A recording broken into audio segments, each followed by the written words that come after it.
vamos a hablar sobre el nacionalismo. ¿Qué es el nacionalismo? El nacionalismo es el amor hacia la patria y es una corriente de una política social. Hay dos tipos de nacionalismo.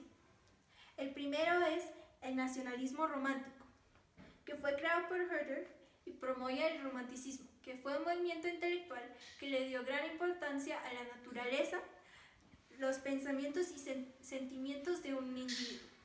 El segundo tipo de nacionalismo es nacionalismo liberal, que creían en la democracia, el poder de la Constitución y la soberanía de un pueblo representado en un parlamento.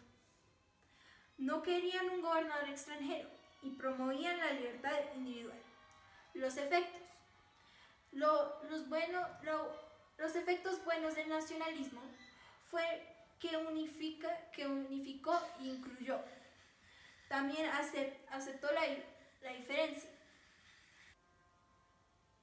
Los efectos negativos eran que había intolerancia hacia las minorías, había mucha separación y las guerras eran muy frecuentes gracias a los radicales.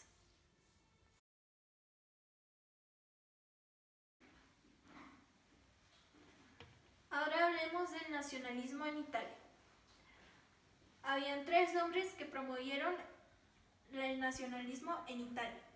Estos tres hombres eran Mazzini, Garibaldi y Benso. Antes de que Italia se volviera un país como el que vemos ahora, Italia está dividida en varios reinos chiquitos, pequeños que tenían diferentes reyes. Ok, hablemos del primer hombre, Mazzini. Mazzini quería unificar esos reinos. Fundó la Joven Italia. La Joven Italia quería la unificación y la independencia. Garibaldi fue el segundo hombre que promovió el nacionalismo en Italia. Garibaldi viajaba por todo el mundo y creó un ejército que se llamó las Camisas Rojas. Las Camisas Rojas atacaron al reino de las dos Sicilias, capturó la isla de Sicilia, pero les tocó entregárselo al rey Emanuel II para no entrar en otra guerra. También Garibaldi creó la Legión Internacional. Mientras tanto, Prusia y Austria están en una guerra. Aprovechando esto, Garibaldi tomó el reino de Venecia. Después logró tomar Roma, que en ese momento era parte de Francia, cuando Francia entró en una guerra con Prusia. El tercer y último hombre que promovió el nacionalismo en Italia fue Benso. Benso fundó un periódico llamado Resurgimiento, que fue la voz del movimiento en Italia. Logró ser el primer ministro, fortaleció la economía, impulsó la agricultura, etc. Pero Benso creía en tener un monarca, así que chocaba mucho con Garibaldi.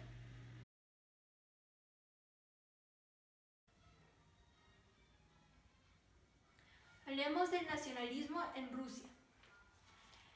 El gobierno de Rusia, los que estaban en poder, se llamaban los zares, que eran como una especie de reyes que estaban en el poder desde 1613. Los zares eran muy opresivos y cualquier revolución que aparecía los mandaban para Siberia. Siberia es un lugar en Rusia donde hace mucho frío. Los zares no aceptaban las ideas de la Ilustración, pero todavía surgieron dos movimientos que impactaron mucho a Rusia. El primer movimiento se llamó eslavófilos y decían que los élites tenían que aprender del pueblo. Tenían dos valores. Primero, el cristianismo y segundo, los campesinos. La campaña se llamaba panslavismo, que creía en la unificación de los esclavos. El segundo movimiento eran los liberales, que apoyaban la Ilustración. Eran muy radicales y mataron al zar. Esto llevó a una represión del hijo del zar que habían asesinado. Efectos. Los escritores criticaban al gobierno. La música fue especialmente afectada y logró influenciar a toda Europa. La música era melancólica y dos compositores muy importantes fueron Tchaikovsky y Borodin.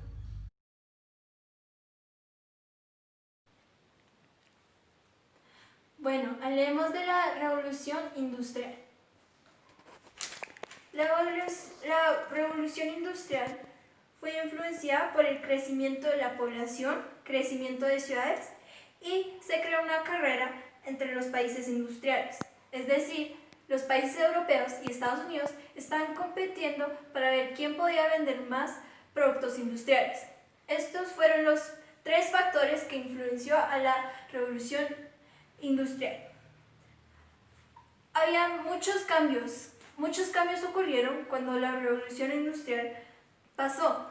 Los cambios buenos que ocurrieron fueron que había más empleo, crecieron las ciudades, surgió el transporte público, se construyeron alcantarillas, rascacielos y apartamentos, y se desarrollaron la tecnología, ciencia, química y se creó la electricidad. Pero también había cambios negativos. Las ciudades industriales tenían condiciones horribles, explotaban a los trabajadores y se dividió el mundo. Surgió el imperialismo, socialismo y comunismo.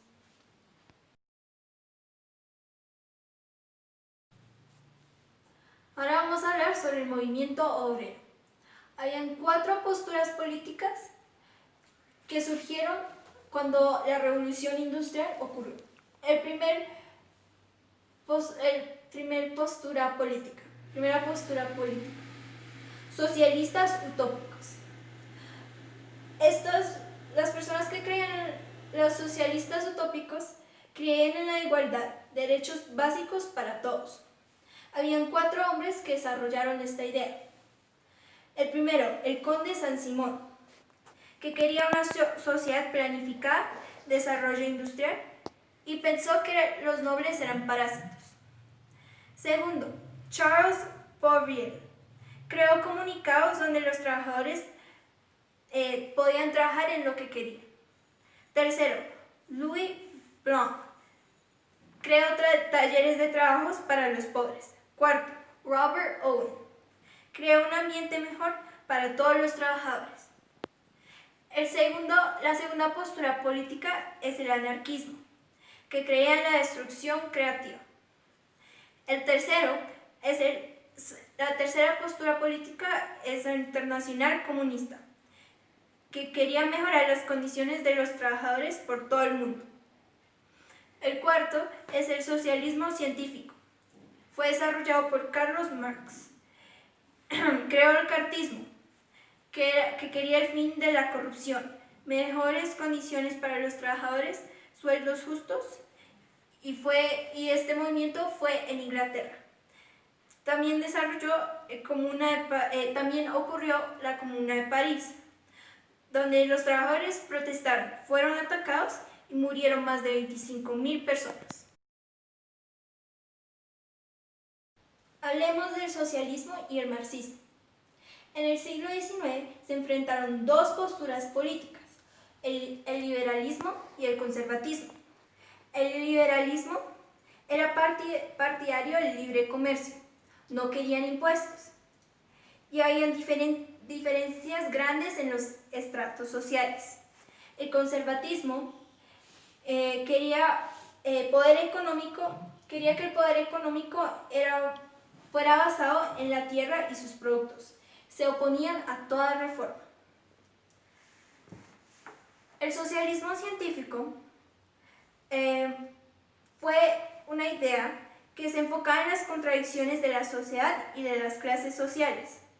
Muchos filósofos como Carlos Marx y Federico Engels se enfocaban en esto. Carlos Marx desarrolló el marxismo y creía en el colectivismo, igualdad y que el Estado debía ser el dueño de los medios de producción. Los medios de producción eran la tierra, capital y trabajadores. El capitalismo surgió en esta época, pero había un problema. Si los trabajadores no les pagan bien, pues los trabajadores son pobres y no pueden comprar las cosas. pero la fábrica sigue produciendo. Pero como los trabajadores son pobres, no pueden comprar las cosas, así que no se vende nada. Entonces, la burguesía pierde dinero. Otro movimiento que surgió fue la economía socialista, que la dirigen los obreros.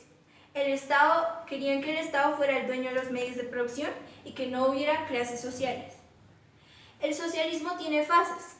La primera fase fue la dictadura del proletariado. La segunda fase fue la socialización de la economía, que acababa con la propiedad privada. La tercera y última fase es el comunismo, que se acaba la lucha de las clases. Esto, como dije antes, fue desarrollado por Carlos Marx. Carlos Marx creía que la economía es la base de todo orden social. También dijo que el modo de producción era que la sociedad o la raza humana era una sociedad históricamente determinada a conseguir lo que necesitaba para sobrevivir. Esto primero ocurrió en el comunismo primitivo, cuando el hombre tomaba de la naturaleza lo que les daba. Vivían de la caza, la pesca y la recolección. La economía era de consumo, todo era de todos. Después ocurrió el esclavismo. Tenía una economía de producción. La sociedad se dividió en clases y apareció la idea de la propiedad. Habían dos personas en este esclavismo, los explotadores y los explotados.